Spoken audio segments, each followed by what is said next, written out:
YouTube, what's up, guys? Today is a little bit of a different podcast. It's going to be a longer type than what we usually do.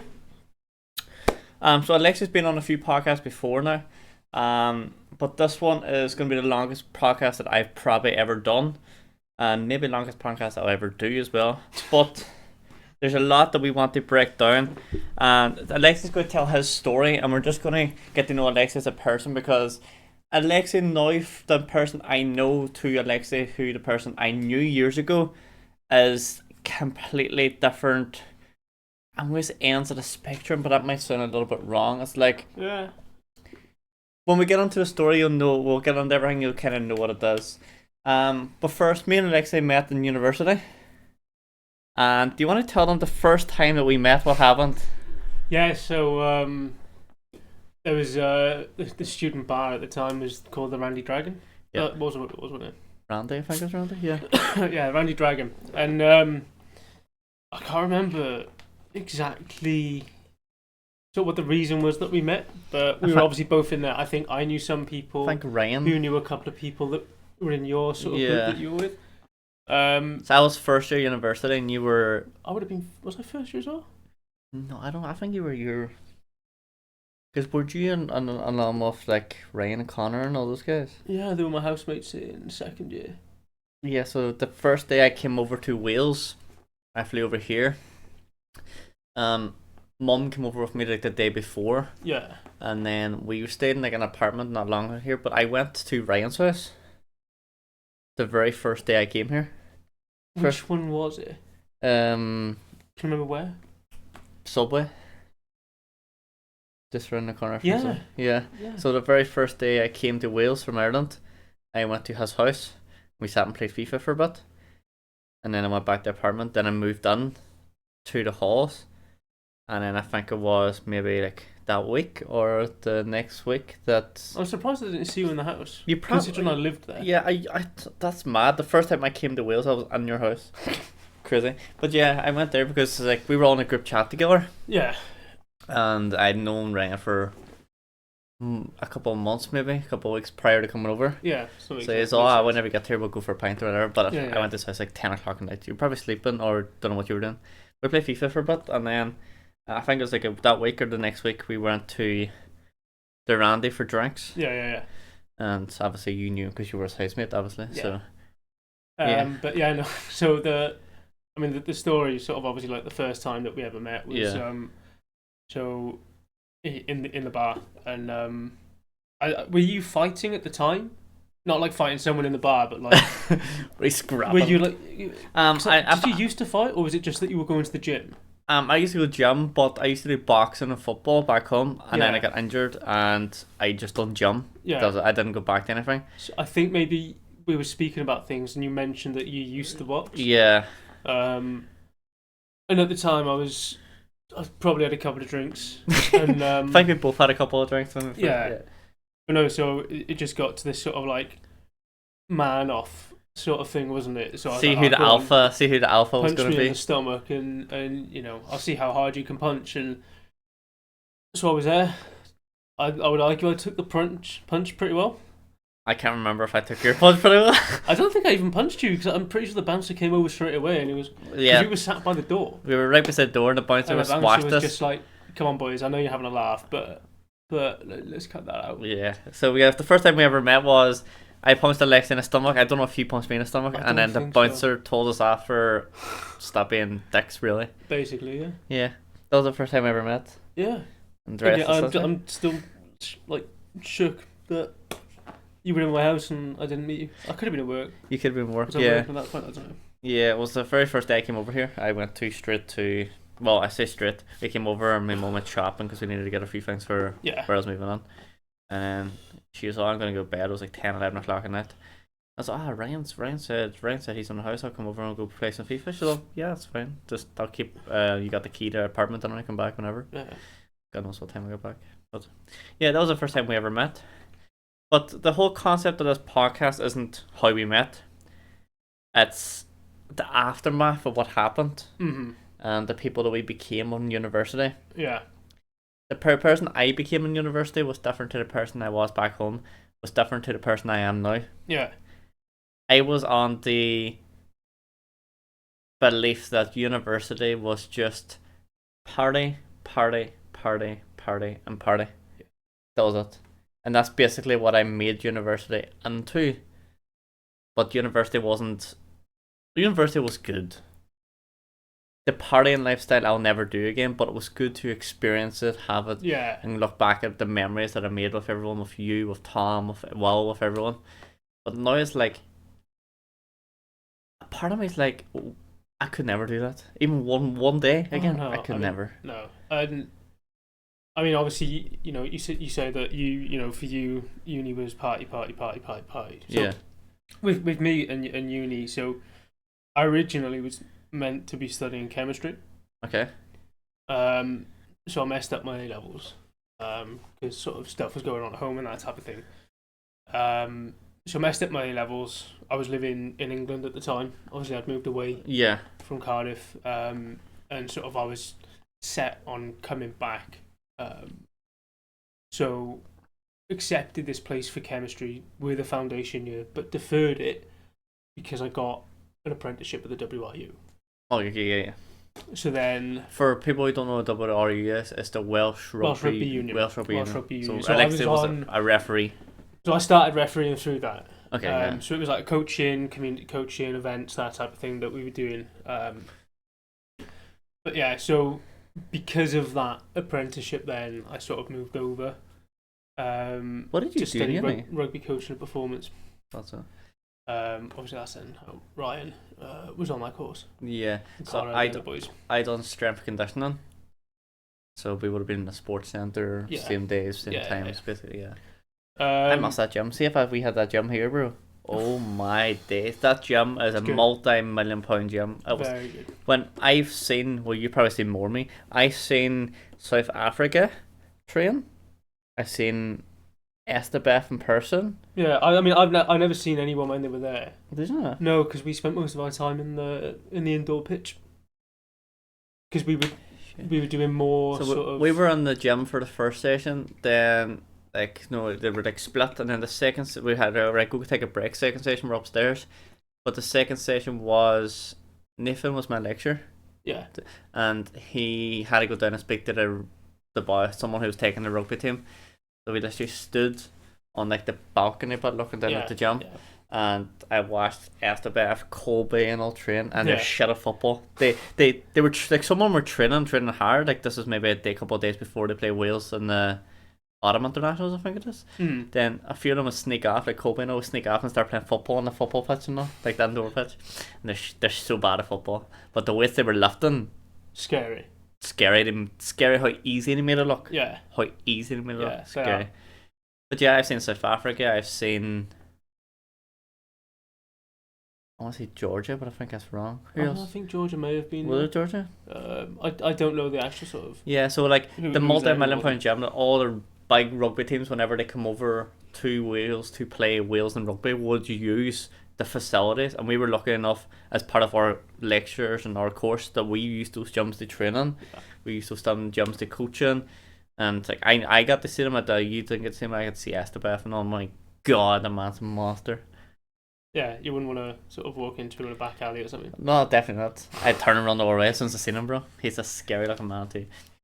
But yeah, like we both on the same a similar course on the same sort of campus, so we were bumping on each other all the time, and I was just like, I was drinking and all, and at the time I enjoyed it. I think I went to one lecture every second week, every third weekend, first year. I mean, I went to lectures. I would often turn up to lectures either severely hungover or still drunk. Oh yeah, the Thursday morning lectures after Wednesday student nights. Yeah, those were heavy. I couldn't, like, days that I'd be getting into bed like 4 o'clock in the morning, and Tom would be texting me like 8 and 9 going lecture. I'm like, nah, not today. But like first year, me and Tom, I don't think me and Tom talked a lot in first year. I don't think it was until second year that we were like seeing friends with like WoW and all that we kind of started talking. Whereas before that, I had like 2 or 3 boys in the course I would talk to. I felt like on your course you have like no matter where you go actually in life, you have like a core the core group in your Yeah. class, and then you have like the outsiders. And I felt like I was one of the outsiders Yeah. because everyone else was like from Wales or knew each other and Yeah, knew someone who and, knew someone. you know, And, like that was in on my course. It was sort of there was two sort of core okay, yeah, pieces, because you had like you had the boys who were high level rugby players. Okay. They were playing in sort of like Welsh Prem clubs like Pontypridd, Merthyr, yeah, Cross Keys, that type of thing. And then some of those boys now have gone on playing sort of like pro rugby. Maybe not starting, but they are sort of playing Still pro there, rugby. yeah. You know, and then you had the other sort of core cohort okay, of people who just sort of loved rugby, wanted like a career in rugby, or just wanted to sort of learn more about sort of the game and sort of how it's run, that type of thing. What group were you in? I was a terrible player. Hmm? Yeah, terrible. I mean, Still am. I never tried. I never tried rugby. Yeah. The boys tried to get me to play back up one of us, but I was like, nah, not for me. I mean, When I came here, I thought I'd be trying, like, sort of be not tricked in the bit, but like, oh, you have to play us our national sport, blah blah blah, and I'm like, nah, nobody would. nah. No, They but didn't, to be fair. I mean, I was always sort of, say, vertically challenged. He's 4'5". Yeah, I'm stood up, T sat down. That's funny because it's actually true. No, he's 5'7", 5'8", 5'9", 5'8", 5'7", 5'7". 5'7". I was giving a few inches there to work up, but you know. But yeah, so I think, like you said, that your course had that one core group that you felt like you were outside of. Yeah. Mine. I didn't was sort mind of though. lucky that we had the two, because obviously I fit into one of them. Yeah. But then I didn't really mind because I'm not a guy. I don't want to be centered. I don't want main character syndrome. I don't want to be center attention. I don't want. No. Like I'm quite happy just being outside. Well, uni for us was a good time. I enjoyed it. But what a lot of people don't talk about is the bad things that happen in uni. Everyone talks about the good things, the partying, the sex, the girls, the boys, everything. They don't talk about the bad things. Now, I think, especially because COVID hit during our time in uni, I think that took a hit on a lot of people's mental health. During your time, I'd already left at that point. Did you already leave? Yeah, me and Tom, it was during me and Tom's time that COVID hit, and I think that took a hit mentally on everyone on the course. Oh yeah, I can imagine. On everyone. I can imagine. And it was fucking, like, I enjoyed uni, but then at the same time, it's like, there's days where I'd be lying in the bed going like, why am I here? Yeah. Why don't I go home? Like, but we got there and ended up, we somewhat got through it. But I feel like people don't talk about the cons, like everything that uni does. Not uni does badly, that's a wrong terminology. The things that uni the people don't portray about university, like. Yeah. Obviously, they want to paint it in a good picture so that people Yeah. turn up and they go to uni, and obviously at the end of the day you pay your money towards it. Mm-hmm. You mentioned we had a good time at uni. For me, I would say that I didn't. Obviously, I dropped out. Yeah. And I'm sure we'll sort of come on to that in a little bit, but I get some people do sort of enjoy certain aspects of it, but I think for me those aspects were things that really sort of made it difficult, because it sort of consumed. I would say that sort of side of thing consumed me. Yeah. And as you said, you're someone before you turn up to uni, then you are who you are when you're in uni, and then you become somebody else afterwards. And it's like, for me, that person who I was when I was in uni was so self-destructive. When you say self-destructive, what do you mean? For people who don't know who you are and what you went through in uni, explain what you mean by you were like self-destructive. So I would basically just sort of find myself doing anything, maybe not intentionally, but I would just sort of do absolutely everything that I could that would sort of end up having like a bad effect on me, if that makes sense. Like partying to the point where I'd be phoning into work multiple times, not going in. Obviously, turning up to my course and that type of thing. But then just sort of getting myself into a point where I was sort of spiraling downwards and accelerating that process. Yeah. So there was a point in your life where you went, I'm going downhill, and I'm going downhill extremely fast. How did you stop that feeling of, what's the best terminology to use? The feeling of, I don't know if I want to say not being here, because I don't know if that's the right way to put it. But no, I mean, I get what you're saying. How did you stop that feeling, and how did you go, you know what, now's the time, I've got to change, I've got to do something different before it gets worse and something bad happens to myself? I mean, for me, it was, I think it was sort of like a joint thing with my family. Okay. So I hid a lot of things from my family, which sort of ended up coming out later on down the line. And again, that's something else that we'll probably come to. But certain things happened, where it got to a point where like those things couldn't be hidden from my family. Yeah. And then sort of it was like, okay, yeah, we had that conversation, and it was like, I need to get out of this environment. So for me, ultimately, it was sort of removing myself from that environment. Yeah. Obviously, then that's why I dropped out. And then sort of from there, I was able to sort of start recovering. And becoming. The reason you dropped out, for those who are listening and are wondering sort of the path we're going down towards, because there's a lot of things that we're not really saying, but we're saying.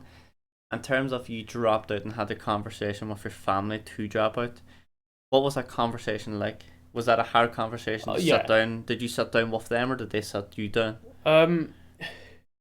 It wasn't sort of like a singular conversation, if that makes sense. Okay. It was sort of like a conversation that happened over time. I can't remember whether it was weeks, whether it was months. I think, yeah, it was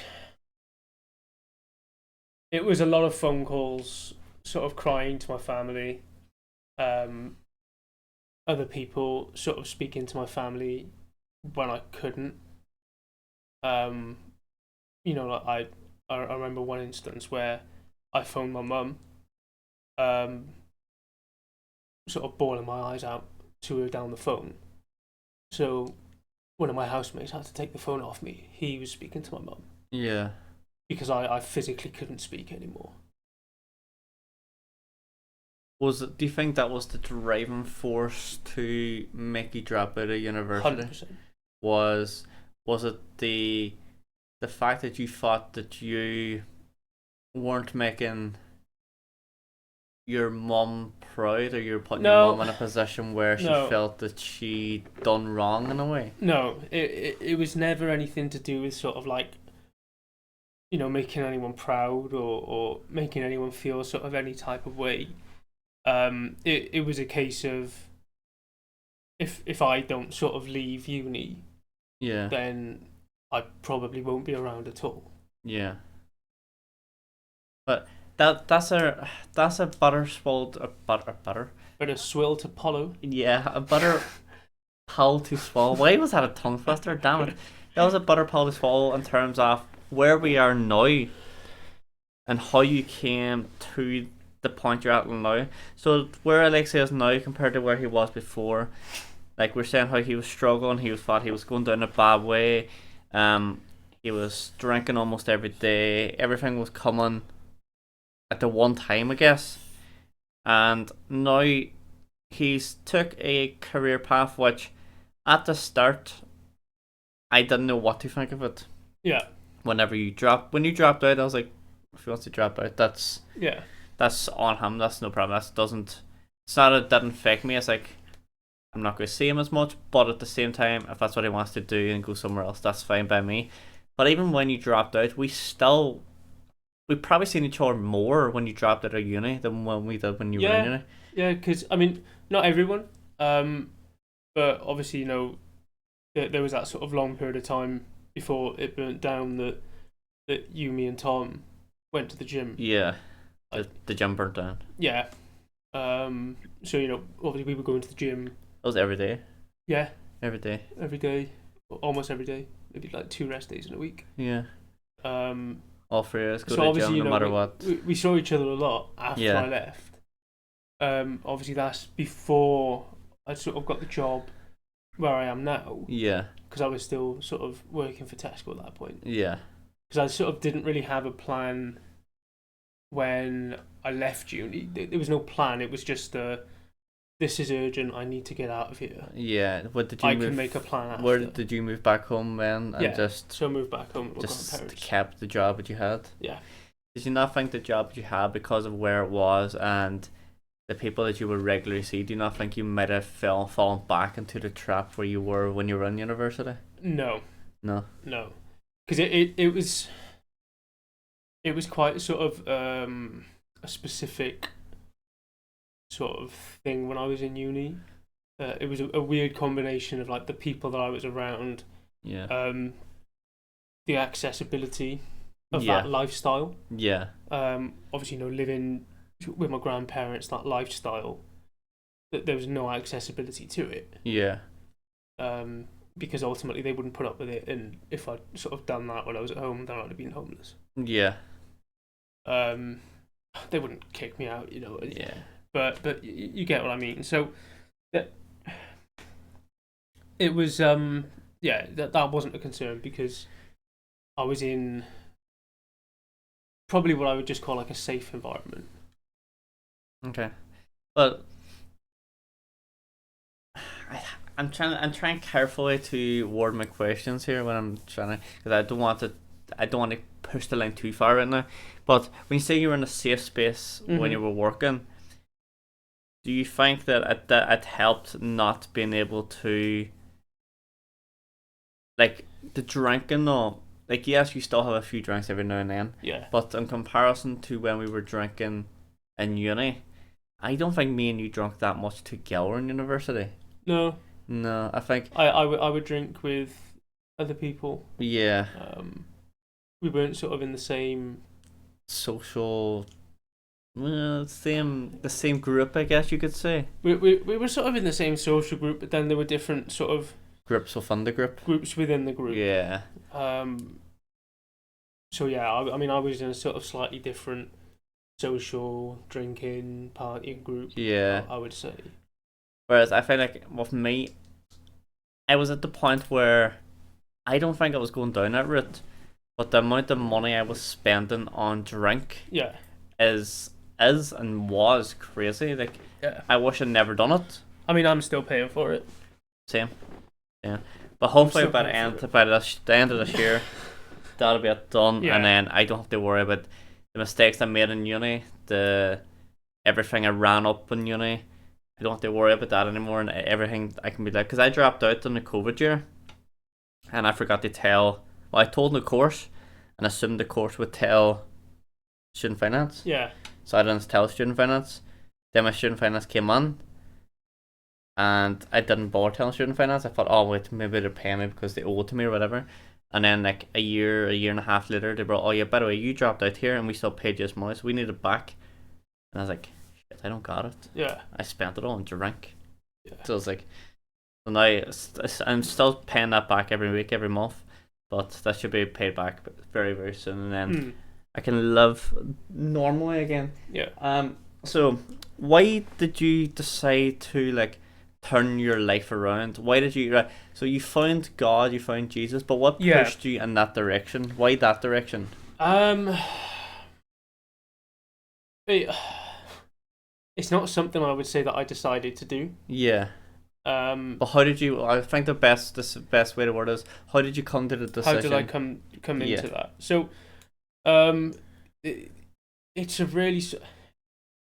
a long story that I suppose can be summarized as, growing up, I never sort of believed in it. I would always argue against any sort of type of so like an religion or a god. So I was very heavily like atheist. Okay. Even sort of like going through school and debates and that kind of thing. Yeah. Then when I was working in Tesco, there were a few colleagues. Excuse me. So yeah, in Tesco there were a few colleagues who were Christian, and we'd sort of have, I don't even say debates, but just sort of like discussions. Yeah. And I'd say the sort of same things to them, as I would sort of when I was growing up, in those sort of like classes and lessons. Then I can't sort of fully explain what sort of switched. Yeah. But I remember it was a morning during COVID, during lockdown, so I had to shield during COVID because I'm a very sickly person, an ill individual. Aren't we both? So I spent 9 months locked inside the house. Wasn't allowed out for anything. But yeah, so within those 9 months, I just remember one morning in April. I can't remember the date. Okay. But I know it was April 2020.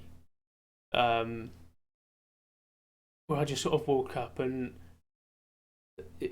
the only way that I can sort of describe the feeling was like a feeling of being whole and like a weight lifted off my shoulders is the best way that I can describe the feeling. Okay.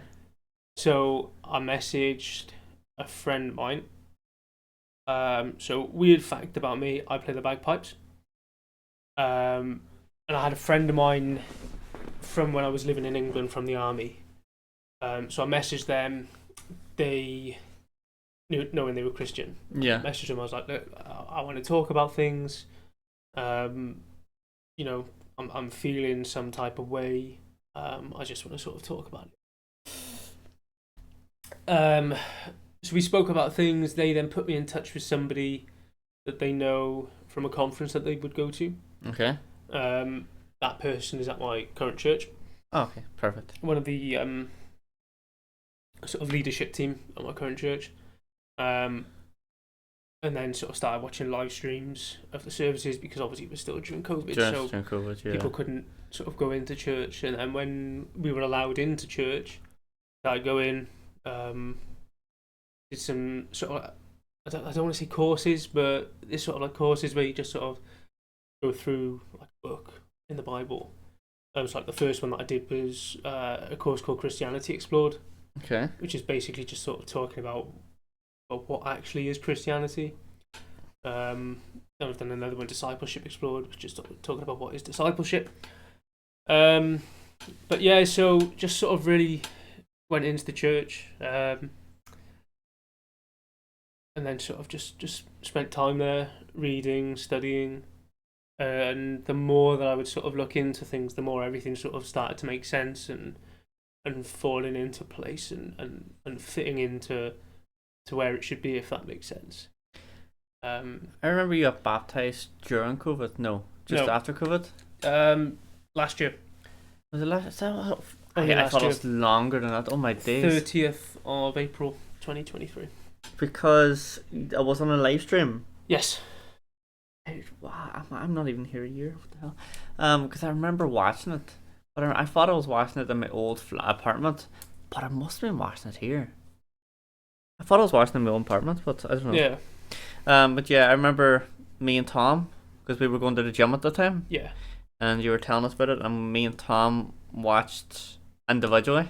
We weren't together. We watched you get baptized, and I think before, when you were telling me about it all, when you were going to the gym and all, I was like, I don't know if he's serious, sort of thing. But I think with the moment that I seen you getting baptized and not there, I was like the Alexi that I knew, I'm not gonna say it's gone. Well, I mean, it's true. The Alexi that I knew from university and when I first got to know, it's like he's kind of buried that one. Yeah. And he's trying to start again. And I think I've respected you more for that now, considering how far down you were in life to how you are now. And I think that's also a perspective of, if you believe in God, then God will guide you through the right path in life. And I think that shows from when you started believing him and when you were down low during COVID. Then you had to find a sign to help, he helped you, and then all of a sudden you're, I say, glowing. But yeah, I mean, you got a good job. You got a missus. You don't do anything that you were doing before. You have a drink every now and then, but you don't fall back into the same trap that you were in. I don't think you ever will. Exactly. Yeah. It's and the main thing to sort of think about as well is obviously, you mentioned sort of coming from where I was before to sort of where I am now. Like, yes, I still have bad days. Everybody is still going to have bad days. Those days now for me are sort of never as bad as they once were. So the main thing, because I don't want people to get the sort of wrong idea, because ultimately, sort of, when you become a Christian, people might think, oh, like, everything's going to be easy from now on. But it's not. It's not. Yeah. There's certain things which are certainly going to be more difficult. Like, there are certain friends that sort of I've lost. I was going to say, did you lose friends because? Yeah. So that there's friends that I've lost because of it. So that obviously becomes more difficult. You look at sort of the worldview at the moment, which is vastly different to sort of that of a Christian view. So it becomes difficult in that sense because you're living in, obviously the term is like a secular world, but you're living in that secular world. And ultimately, it's a world that I believe we're not designed for. So, you're sort of living in a wilderness, if that makes sense. Yeah. But the main sort of takeaway is, life isn't going to be easy. But you are going to go through that life with something that you can't get otherwise, and that's peace. Would you say peace is like, if someone's watching this or listening to it and they've been thinking about turning their life around and following on the same path that you went through, would you say peace is one of the benefits of the lifestyle that you now live compared to how you lived before? Or what I think the better way to word that is, what benefits do you see? In terms of the lifestyle you live now to how you live either before or even before when you went to university? Yeah, I mean, obviously, the first sort of takeaway is I now have sort of understanding of why those things didn't make me feel good. Yeah, so, you go to uni, you get told sort of drink, sex, partying, for some people drugs, all of that is sort of going to make you happy, and that's going to be what you need to get you through. Yeah. But all that did for me was just sort of make me more depressed, fall into a deeper hole, darker hole. So it didn't help at all. And the way that I sort of liken it to is, there's all of these different. You good, bro? I continue. What the fuck happened there? But yeah, so let's ignore that. Don't ignore that. No, the best way that I could sort of liken things to is, those things. Yeah, the best way for me to explain is, I feel that obviously we weren't made to be here. We've all got something, we're all missing something. Ultimately, like something in our heart. Say there's a hole in your heart. Like, people try and fill that with, like I said, sex, alcohol, drugs, partying, whatever. The only thing that can really fill that hole for me is God, is Jesus. If you try and fill that hole with something else, you're not going to be happy. You might be happy for 5 minutes until, the next morning when you've got a stupid hangover, come down, or you've contracted an STI or something. Yeah. They're not things that are going to give you full. But then all those things are just consequences from your actions. Yeah. And I think we were speaking off this here, and you were saying how you think and you believe that everything happens for a reason. Yeah. it's not been my motto, but I've been one to say this, but I think everything in life happens for a reason, whatever that reason may be. Mm-hmm. I think everything in life happens for a reason. Agree. But the way I look at it is, the way I tell people is, I don't know the reason right away. Yeah. It might take me a month, 2 months, a year to learn Mm-hmm. the lesson or the reason why that happened. Yeah. But I'm still firm the believer that everything in life happens for a reason. I completely agree. Obviously, I had that experience. I had that time where I was chasing different things to give me happiness. And just chasing highs. And chasing highs. And ultimately sort of falling down after every single one of them. Yeah. And then sort of as an experience from all of those things, I now know and understand that the only thing that can give me that joy, that peace, is Christianity. Is Christ. Without him, like I could not sort of imagine my life now without knowing who Jesus is and what he did for me, and ultimately that is, I'm a bad person, I've sinned, everyone has. Yeah. And he's taken that on himself.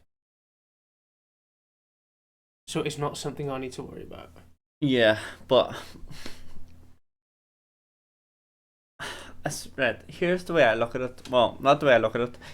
Like, I was born into a Catholic family. Yep. Christianity was always in my family. My grandma or my grandfather went to church, whatever you want to call it, chapel, church, whatever. Yeah. Every week, every day, whatever. I can't remember when. Every day, they were listening to it on the little radio thing, and they'd also watch it on the TV or whatever was on. But I would watch it if it was there, but I wasn't one to get up and go myself. Mm-hmm. Do I still believe in Christianity, God, and Jesus Christ? Oh, I do, but not to the extent that you do. And maybe that's a path I've been misled off in life. Mm-hmm. And maybe it's a path I need to get back on. But for someone like me, and maybe someone like else watching in my same shoes, how do you first make that step to cross over and to going to chapel, going to church, to finding Jesus? How do you get that first step? So I think I probably did it in quite a good way myself, where first step is to speak to someone. Everyone, or most people will have a Christian in their life. And I can guarantee you that Christian would love nothing more than to speak to you about Christianity, Jesus, and what Christ did for us. They would love nothing more than to have that conversation with somebody. Yeah. So speak to that person. If it's something that you've been thinking about and you feel like maybe, like I was sort of chasing all of these different highs and nothing was sort of working, and you think that maybe there is something greater that you're missing out on, or that you don't sort of understand, speak to someone. Okay. I mean, of everything that I wanted to speak about and everything I wanted to cover, I have covered from my list over here. I wrote a list before we came on because I know when Alexi's talking, my mind would end up going blank, and I have to look over and be all right. This is where I need to lead the conversation down next, because this is where I want to find out. But from yourself, do you feel like it's good to sit down and talk about your past mistakes, or is it something that you want to go, you know what, I spoke about it, I want to forget about it, it's done, it's in the past? Or do you want to acknowledge it and go, you know what, I made those mistakes and now I'm a changed person? Yeah, I think definitely speaking about them. Yeah. You've got to speak about them. So when I got baptized, obviously you saw it. So I gave my testimony, which is sort of a little bit what I've done today, sort of where you basically sort of go through sort of what your past mistakes are, the life that you were living before. and then sort of how you obviously find Jesus, and then sort of what that means for you now moving forward. The key thing, though, I think, is obviously looking at those things that you have done. Yeah. You need to sort of, confess those sins or those things that you've done, that lifestyle that you've lived. You've got to sort of give that over to Christ. So, it was probably one of the hardest things that I found was forgiving myself for those things that I'd done. Yeah. I struggled a lot with that side of things, and it took a while for me to sort of understand, well, I know that I've been forgiven for them because of what Jesus did. Yeah. So I need to forgive myself, and I can move forward. I can move on. Was that during your testimony, or was that like when did you just go and confess sins like prior to your testimony? So this is prior. So this is sort of like an ongoing process, I suppose. So I will still sin every day. Try not to. Yeah. I still do because I'm human. Yeah. So there's a process basically called sanctification where across your life you become sort of more Christ-like. Yeah. You'll never actually get there because nobody can get there. But you sort of you grow and you develop as a person. And sort of step by step. All of your sin is forgiven, but it doesn't mean that you stop sinning like that. Yeah. So it's still a process now where I sort of confess what I've done, give it over to Christ so that I can be forgiven for it. In terms of sort of that around being baptized as well, the main thing to think about in terms of being baptized. So I'm a Baptist. That's the denomination of my church. Okay. So I'm not 100% sure what other denominations might sort of believe about baptism. I know some sort of churches baptise children, some baptise babies or christen babies. In my church, we won't baptise anyone who isn't able to sort of make that sort of statement of, I'm Christian, I know I've sinned, I need forgiveness for it. So you need to... You're baptised? As a child? As a child. Yeah. So a lot of places will baptise children. So yeah. It's my belief that you can't sort of baptise a child because they can't make that decision themselves. Yeah. So the whole sort of baptism is something that happens after you've become a Christian. So you don't get baptised to become Christian. You get baptised because you have already become a Christian. I see, yeah. It's an outward sort of declaration of something that's already happened within. Okay. So I'm not baptized. I mean, you've been baptized. Yeah. I see where you're coming from. Yeah. Yeah. So it needs to be, in my opinion, it's that thing of you need to have become Christian and then you get baptized.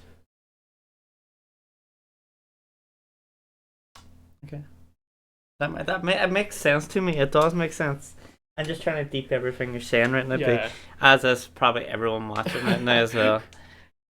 I know. I like it when you go off on self things because I'm like, I've sinned a lot in my life. I've sinned a lot this week. I've sinned a lot this year. Everyone has, mate. Even I have. But the one thing I've done differently this year, and I've started doing a lot since like October-ish, was I barely drink. If I have one drink, I'll have it every second, third, fourth week. Yeah. I barely drink anymore. Whereas in uni, I was getting up. First thing I was doing, getting on the fridge, grabbing a strong can of Strombo before I even got in a shower that morning. Yeah. That's to the extent I went to. And now I'm like, I'm done. I think I'm done at drinking, but I drink on occasions now and that'll be it. Mm. But, yeah. Is there anything else? No, I mean, not much else. I think I've probably explained, or at least I hope I've explained things quite clearly. You have to me sitting here in front. Do you have it? I don't know what it sounds like to you guys over a screen, but to me, I think I've learned a lot today. But then again, I already knew a lot of you. I knew your story and all. Yeah. But to hear you talk about Christianity and just sitting here and watching you smile while you talk about it makes me feel like, damn, I wish I could be that happy. You can be. That's the thing. I know. Christianity. I mean, I say that, and look at my arms. Yeah. But Christianity is something that when I say look at my arms, you guys can't see it. I've got my grandfather walking into heaven. I've got rosary beads and everything on my arms. But I still count myself as a Christian, but not a Christian, if that makes sense. I think because I've been baptized a Christian, or I've been baptized, I would call myself a Christian. Yeah. But because I don't go to church, because I haven't confessed my sins in years and years and years, I wouldn't classify myself as a Christian. Yeah. Does that make sense? Yeah, it does. Yeah, but I still believe, hence why all this stuff on my arms, hence why I like to believe in my grandfather went to heaven and all. Mm-hmm. But I want to believe in an afterlife. What is afterlife, Alexi? I want to believe in it, and hence the tattoo. It's obviously going to be a difficult conversation, because my belief is, people who have been saved are those who get to spend eternity with God in heaven. So there's two places you go. Yep. You can either be in heaven with God, mm-hmm. or away from God for eternity in hell. Yeah. There is only one route, in my opinion, into heaven. I say in my opinion, it's written in the Bible. Yeah. Many places, I'm not going to go into them all. But Jesus himself says, I am the way, the truth, the life. So the only way that we can get into heaven is through Jesus. So for me, afterlife, I know I've put my faith in Christ. I go to heaven. When I die, if I'm asked, why should I let you into heaven? I don't say, because I've done this, I've done this, I've done this, I've done this in your name, I've done this to glorify you. Ultimately, I can't remember exactly where it is in the Bible, but there's a passage where Christ says, people will come to me and they'll say, I've done this, this, this in your name. And I'll say, turn away, I never knew you. There's people who can sort of claim and profess and do things in Christ's name. But if they don't actually know him, then they won't get into heaven. You need to have that personal relationship with God. You take your things, you give them to him. Yeah. He died for you. Give it to him. Accept him. And have that relationship with him. So for me, I go up to heaven. I don't say, I've done this, I've done this, I've done this. Because no matter how many good things I've done at least one bad thing. And that's enough to soil you in the eyes of God. He's holy. Yeah. There's nothing, sin in the presence of someone holy is unacceptable, regardless of how much sin it is, how many good things there are. It's completely outweighed. If you've sinned in your past and you have forgiven yourself and Jesus has forgiven you, is the road into heaven, is the path into heaven the same if you have forgiven yourself for the sins you've done in your past and Jesus has forgiven you?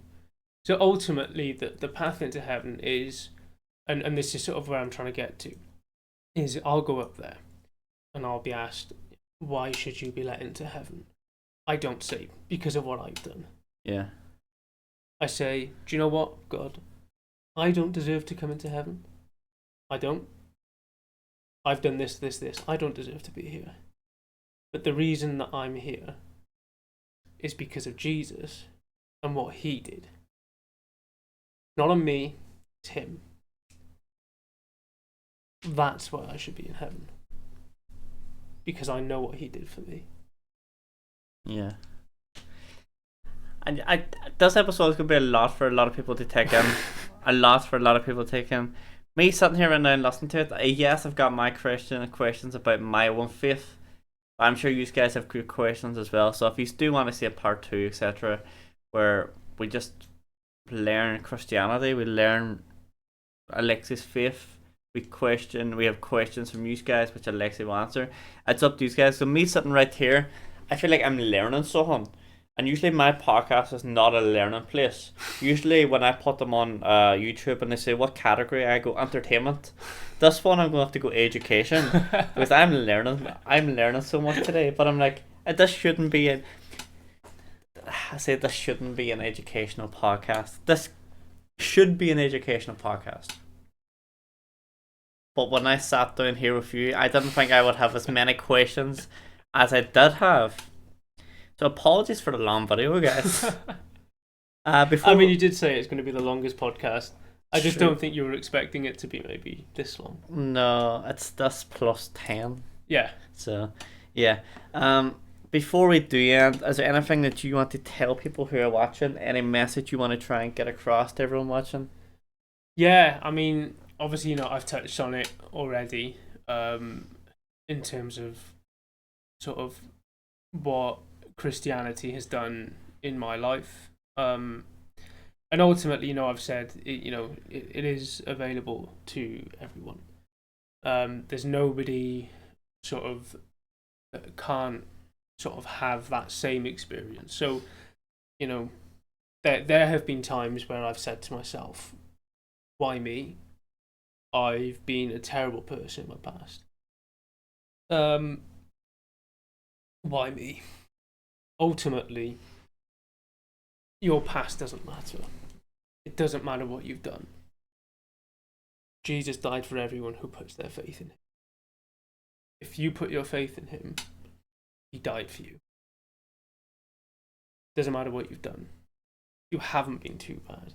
People will say, I could never be a Christian because I've done this bad. But you can be. Exactly.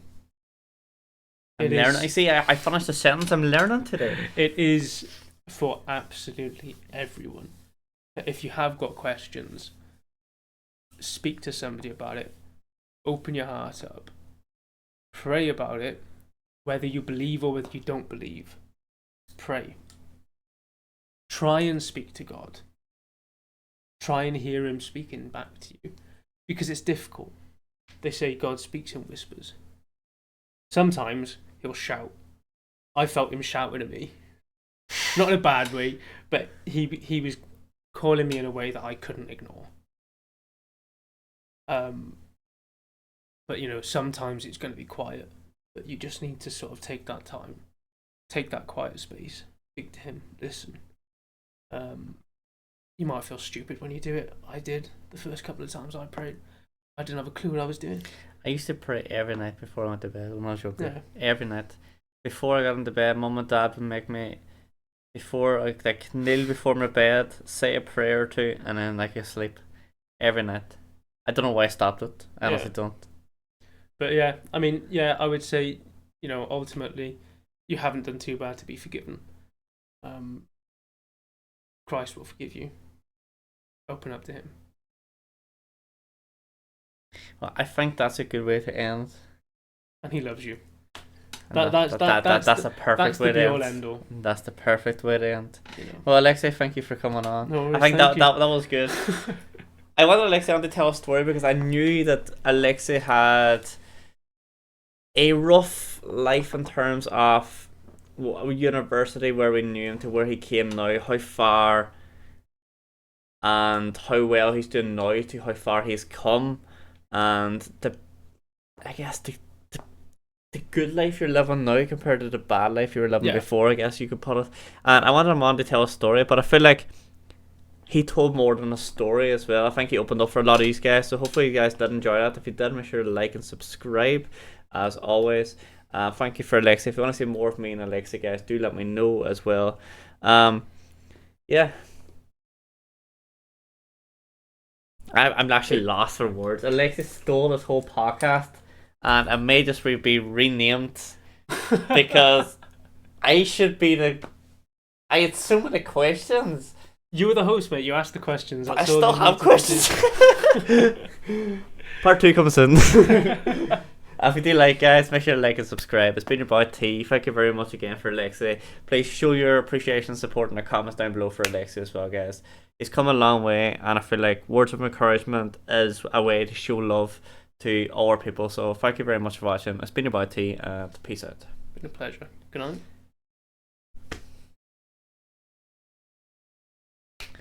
That was a good podcast. That was a good one.